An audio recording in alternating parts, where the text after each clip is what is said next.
In this video I'm going to show you how to add figures to your scene. So you're looking at a demonstration I've done. This is in acrylics, it's on watercolour paper. It's unfinished, but it just shows you how to place figures in a scene. So we've got a horizon here. We've got one lady whose head is above the horizon. We've got other figures whose heads are on the horizon and others are below, and I'm just going to try and explain that, then do a little example drawing figures, and then we can put some figures into a scene ourselves in due course. The reason I've painted this lady up with her head above the horizon is because she's higher up than me. It gives, if I'm low down on the beach, maybe I'm sitting on the beach, or I'm a child myself, I'm looking up at this figure. So it gives her an air of authority, it gives it a bit more drama. So one simple technique you can do. Monet famously did it when he painted the painting of his wife with the parasol on a sand dune. If you can visualise that, maybe I'll find it and show it in the next video. He painted looking up at her with the parasol against the sky, and it gives it a wonderful, grand appearance. So that's just about placing the figure.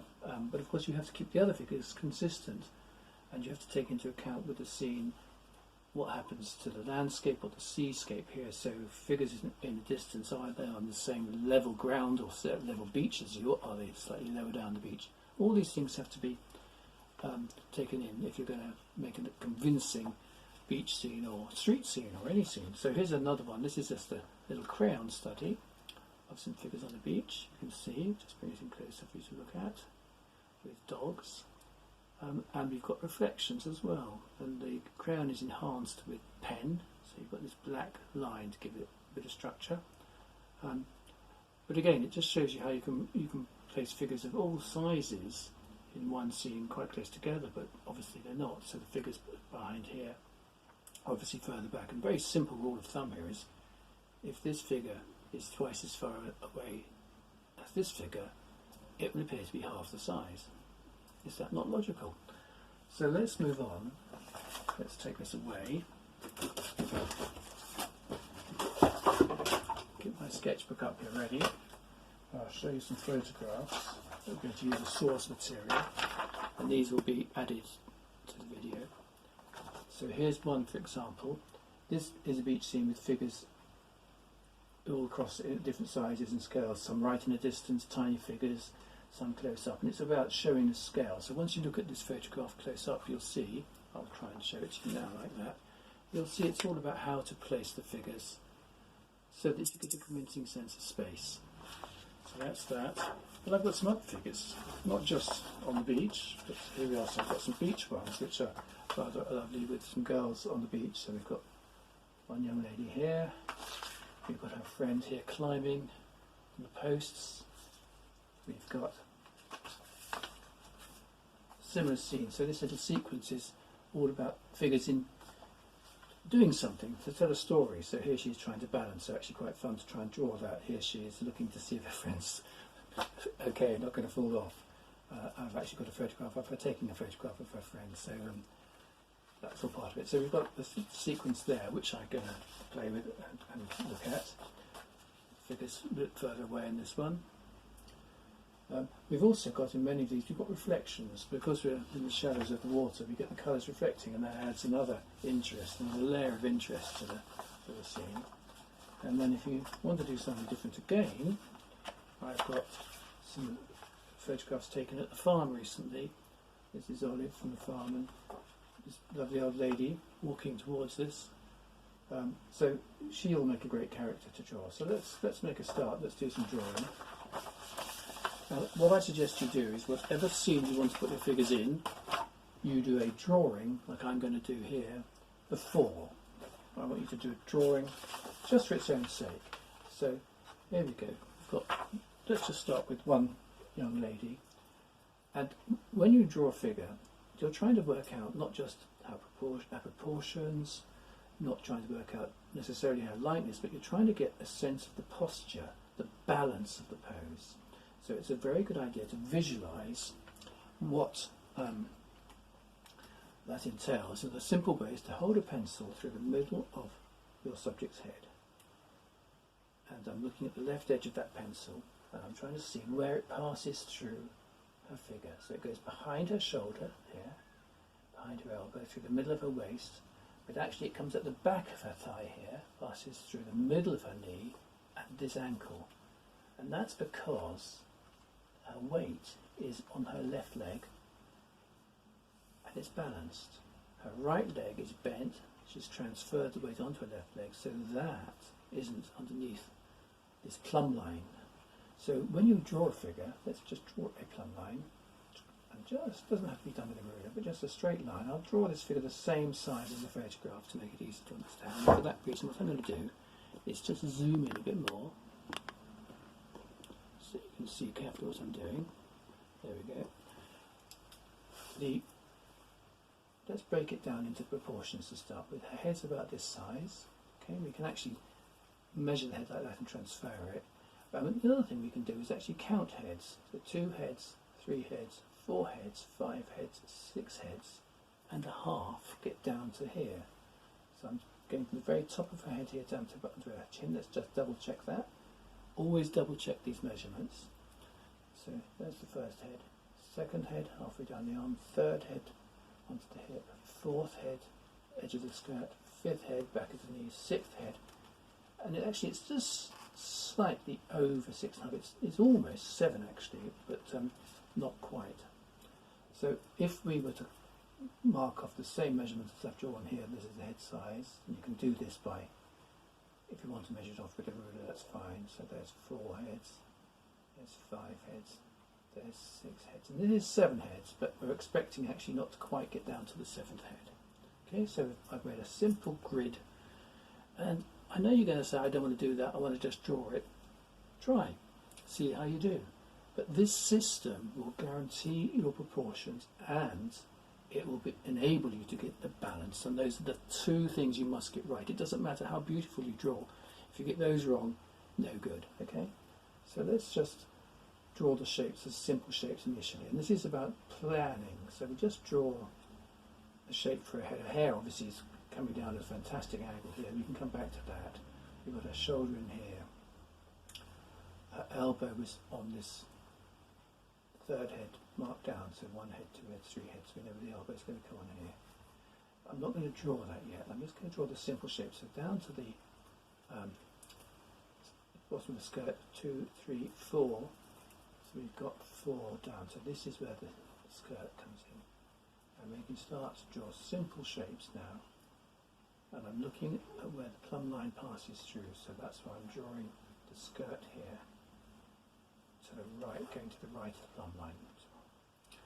And remember I said that the plumb line went down through her, touching the back of her thigh. Let's just double check that. Through the middle of the head here. Just touching, actually slightly over the back of the thigh here. And going through the knee. So we've got a leg that's coming back to the knee here. And I'm just drawing very, very rough shapes here. Got the other leg behind. And now from the knee, I try to visualise from each joint when I draw the figure. So I'm just approximating the shape of the torso up here. Because we've got an arm in the way, I'm going to come back to that. If the arm was straight down, I'd draw the side of the figure, but that's complicated by the arm, so I'm going to come back to that. So we now go down. Let's just get down to the foot here, and from the knee to the ankle, the leg is going back at an angle, okay, and it's tapering slightly. And one simple way of drawing limbs is to visualise them like carrots, I suppose. It's a very old-fashioned way of describing it. So starting off thicker at the top and getting thinner. So the same with the thigh, it thins towards the knee, and then you've got the shape in there as well. And then the other knee comes in front. That way, so that the thigh goes behind, the knee comes in front, goes away again, and comes back here. So try drawing from this photograph. We've got a space here between the legs, low down, little gap. Those gaps, those negative spaces, will help you achieve accuracy. So I've actually drawn a negative space here. And that comes down to her foot, which is just above this line here, disappearing into the water. So maybe underneath the water she is 7 heads high. And the right hand foot is a fraction higher than the left hand foot, being slightly further back. So that's very roughly. Let's come back and start producing the shape. So from where the chin is, her shoulder actually needs to come a bit higher than I first marked it. And it's in line with the front of the face, which is at an angle. The nose is coming down here. Her glasses are at an angle as well. And just the shape of the head, going up high at the back, coming down. And just roughly, it's producing a sort of long parallelogram type shape. Amazing hair she had. And we can give that a little bit of a wave as well. So that's the sort of roughly the shape of the hair. The hair is actually a bit like a prop in this instance. Often if you get a prop in a figure, and it could be something like a scarf, or it could be the shape of a coat, or it could be a bag hanging off her arm. A prop will give you an extra bit of information that can help. Often it gives you something to work against. So don't try and keep things too simple. Enjoy the challenge. So here we've got mini skirt, I suppose. You'd call that elbow here. And again, you can take off careful measurements to get this right, but I'm going to visualise the circle of her shoulder, the circle of her elbow, and her forearm is not much lower. So I've just literally done 3 circles, getting smaller. They're really spheres actually, because I always think about my figures in 3 dimensions, even if I'm drawing them in 2. So it's a sphere, not a circle.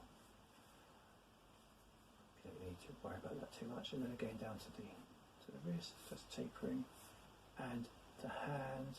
Again, just a simple shape. I might have got this coming at a time. She's actually carrying her flip-flops, or her friend's flip-flops, I'm not sure which. I think it's her flip-flops, yes, her friend's carrying hers too. So the hand coming down, the fingers just underneath. So just very simple shape for the hand. And then we've actually got flip-flops. I think we've got to put them in because it's part of the story, part of what's going on. She's paddling and taking the shoes off. So we don't see the far arm. We see the breast just coming here. Defines the left side of the torso. So very simple. We've also got shadows which are falling into the back, and that again I'm going to draw the shadow because that goes around the folds of the cloth, so it all helps. The shadows really make it much easier to make it look convincing and realistic. Don't avoid them, don't be frightened of them. Shadows are great. And then we've got shadows actually coming down on the legs as well, cast by the skirt. So we've actually got a little sort of line of shadow down here, and again it will make it look more convincing. And if I actually start putting shadows in, so the back leg is in shadow, the front leg is in half shadow, going down to that line I've just drawn, it all starts to give it form. And then we put little shadows in, little edges of shadows around limbs. Now when it comes to the back of the knee, we've got very subtle little curves going in and out.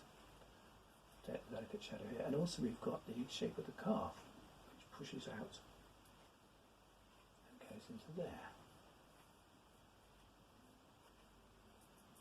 So we've got to the first stage of this drawing, a little bit more shading here, a bit more definition. What I'm going to do, if you've got that far, I'm going to stop this video in a minute, then I'm going to take you to the next stage. Do another figure as well, but the next stage will be, they're going to put a bit of colour on this, and in fact the